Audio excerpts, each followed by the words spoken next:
Vou fazer a leitura para vocês. As partes das plantas com flores. Raiz.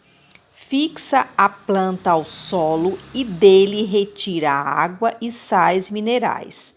Algumas raízes servem de alimento para o ser humano, como a cenoura, a mandioca e a beterraba. Elas ficam embaixo do chão. É um tipo de raiz, mas é uma raiz que a gente pode comer. Caule transporta água e sais minerais até as folhas e leva o alimento produzido nelas para as outras partes da planta. O caule sustenta os galhos, as folhas, as flores e os frutos. Há caules finos e grossos. Alguns deles fornecem madeira usada na construção de casas, móveis, cercas e etc. Outros podem ser utilizados na alimentação, como é o caso da cana-de-açúcar, do palmito, da salsa, do coentro e da cebolinha, entre outros. Já dessa parte aqui do caule, a gente come esse tipo de caule, né? Que é o palmito, a cana-de-açúcar. Folha.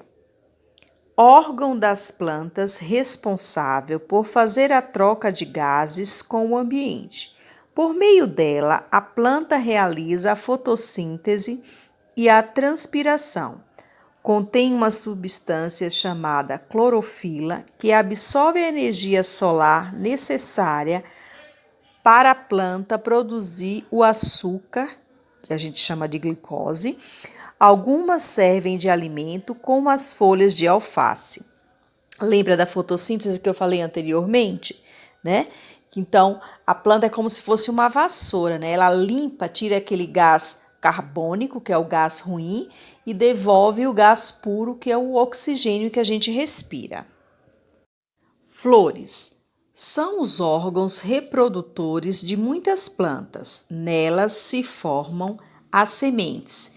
Enquanto as sementes se formam, muitas flores se transformam em frutos. Então, através das flores, pode-se formar um novo fruto. Frutos guardam as sementes e servem de alimento. Há frutos carnosos, como a laranja e a manga, e há frutos secos, como o amendoim. Esses frutos a gente come, né? Esse tipo de frutos. Carnosos porque é muito suculento, né? Tem bastante carne. E seco porque o amendoim é uma semente seca. Sementes formam uma nova planta. Dentro delas há alimento suficiente para germinação. Algumas sementes são utilizadas como alimento, como o feijão, o arroz, o grão de bico, a ervilha, a soja, a lentilha, entre muitas outras. Então, essas sementes a gente come, né? É um tipo de semente que dá para comer. E germinação é quando daquela semente a gente planta e nasce uma nova semente.